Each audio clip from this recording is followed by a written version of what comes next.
So let's talk about now, I guess, the music career and how you make how you make money during your music career. What you do with that money and how you're surviving, I guess, within that next phase of your life before you start the digital agency stuff. Okay, fast forward, I get a record deal with Kanji Mbugua, 2005, December 30th. 2006, January. No, 2005, March. 2005, March. I get a record deal with Kanji Mbugua, Kijiji Records. And I get the opportunity to record music for free. So there's no advance payment that's made per se, monetary. It's just the ability to make music. So you see also God's connection connects me with a guy who is just now becomes like a mentor, big brother. Potholes filled up by those who came before me, mentor, big brother, mad props to Kanji. So Kanji literally was God sent. Not only did he give me accommodation, he gave me, as I had access to a studio. And what I didn't know and what he didn't communicate is that the masters are mine. You get? Not only that, mine being his or yours? Mine. Oh, okay, they were yours. Yes. Not only that, the backup machinery that I have, I'm going to use it to enable you to succeed.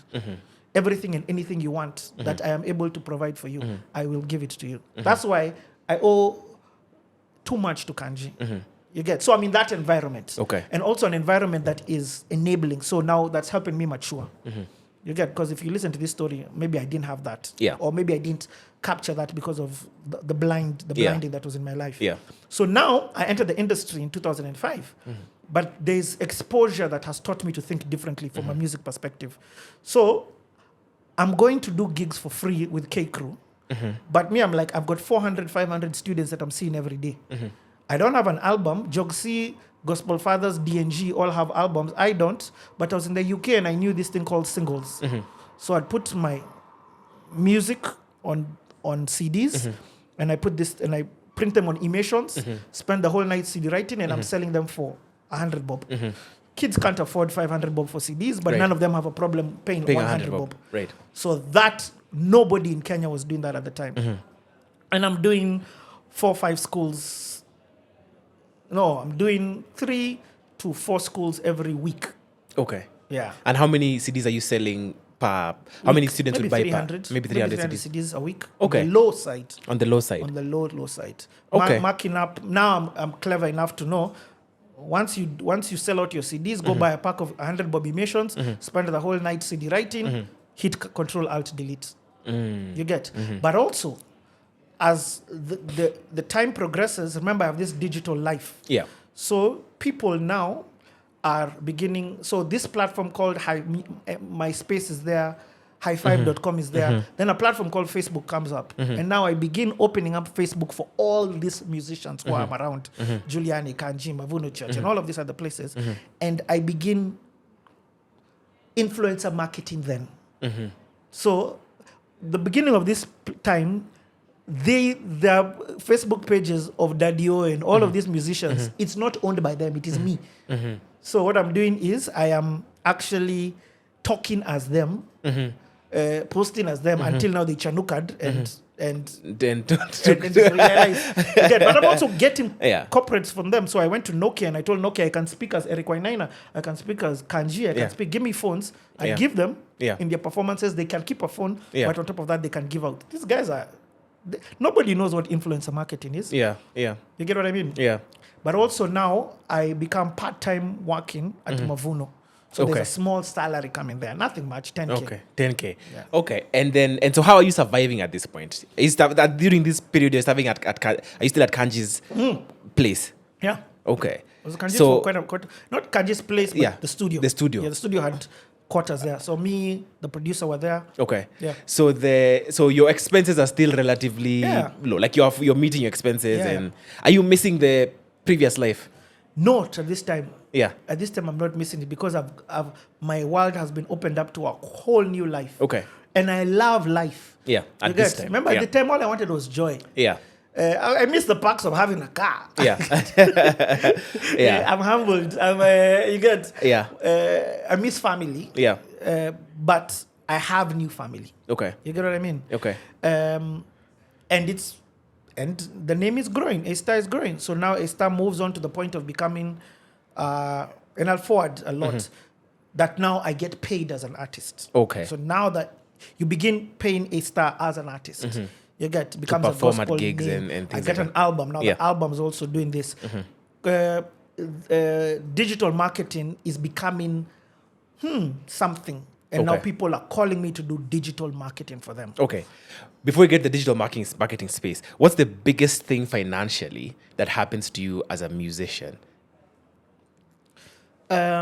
Biggest thing financially, you see, being a musician. The thing about being a musician, I never paid bills. So there's some like.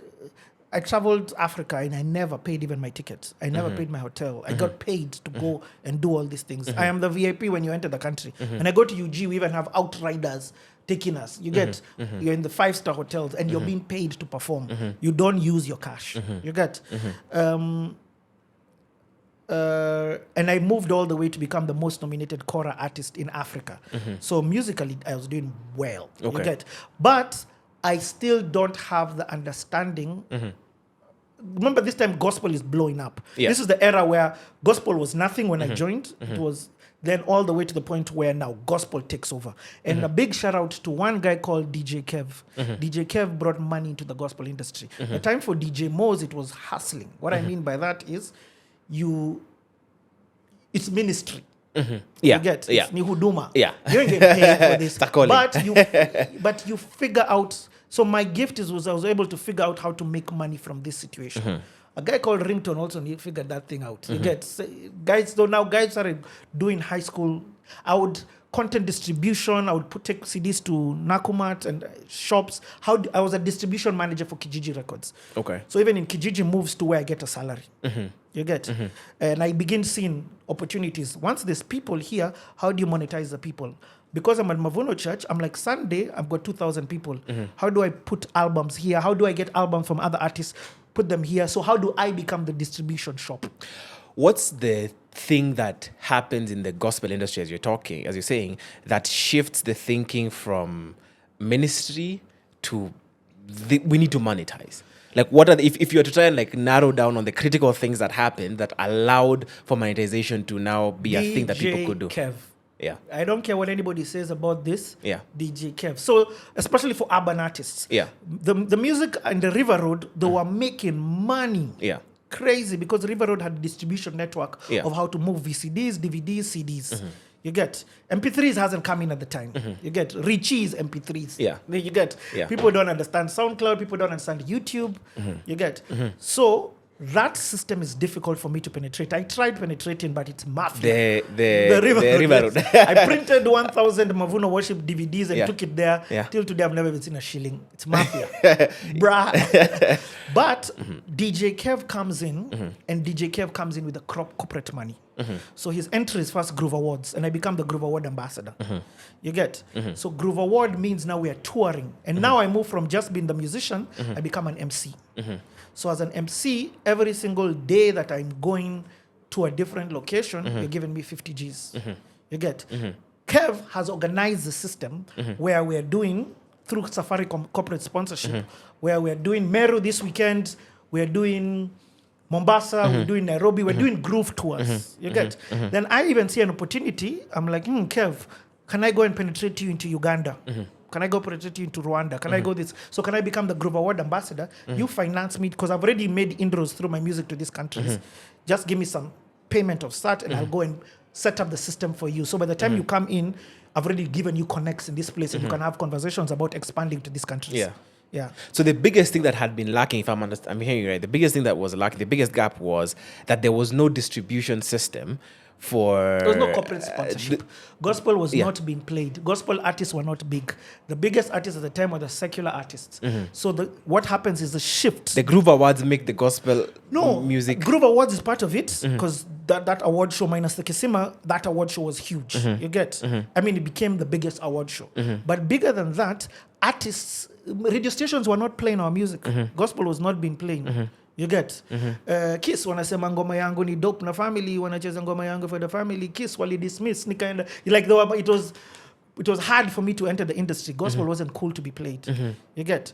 I remember my song Close Your Eyes got played on Capitol, and that was huge. You get? Top 7 at 7. The Noninis, the Joakalis, the Prezos, them, they got their era. So I came in, But remember, we were doing groundwork as we were in the unis. You get? Yeah. If you guys are not going to play us guys will go to the ground. Yeah. So even when I won a Kisima award, they're wondering who on earth is Astar. I'm like, it's A-Star. You get? Okay. So what Kev then comes in, he comes in with the corporate sponsorship, more sound. And remember, that now explodes the gospel industry, and gospel becomes bigger than the secular space. And corporate money comes in. Okay. Not just Safaricom. Name it, they check into the industry. Okay, so then now you guys start getting paid to do gigs and all of that. Okay. But I'm very diverse. So for me now, what happens is, beyond just a musician, I also become an MC. Okay. So I began now getting paid for TV shows. So Protel, for example, used to pay me 30,000 an episode. And we're shooting. So in 2 days, I'm shooting. Kijiji Records starts getting funding. For example, Ford Foundation paid us during post-election violence and paid us to go and do peace tours across this country. Right. You get? Right. So now I'm paid for organizing that event. I'm paid for, I move into management. You get? I did 100 high school university tour. Mabadiliko. 100 high schools, 15 universities. Churches up in America finance us guys to do those tours.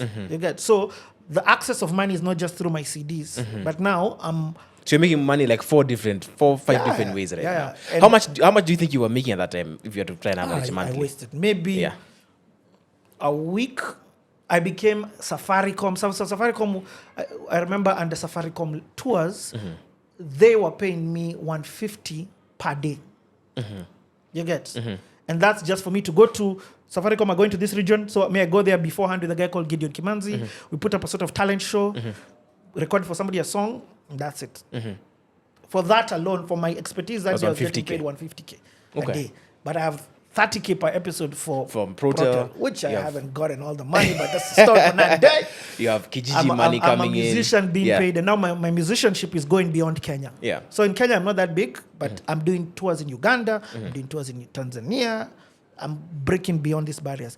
And then digital also now starts to become a thing for you. So at this time, what would you be averaging per month? 200, 300, 400? So again, there's seasons. Okay. So the per month came later on in my life. Okay. You get? Okay. At this time, you're making $500,000 within this month. Okay. Then you're dry, but you are financially illiterate. So you're not even thinking of the investment. You're like, Giuliani bought a Benz. Yeah. Wow, mi lazima ninunue. Giuliani hook me up with your guy. Giuliani cooks you up with Opio. Yeah. And you buy a Beamer for $300K that costs you it repairs. stupid decisions. Okay. So at this, all your money is coming in, and you're spending all of it. Yeah. I'm immature.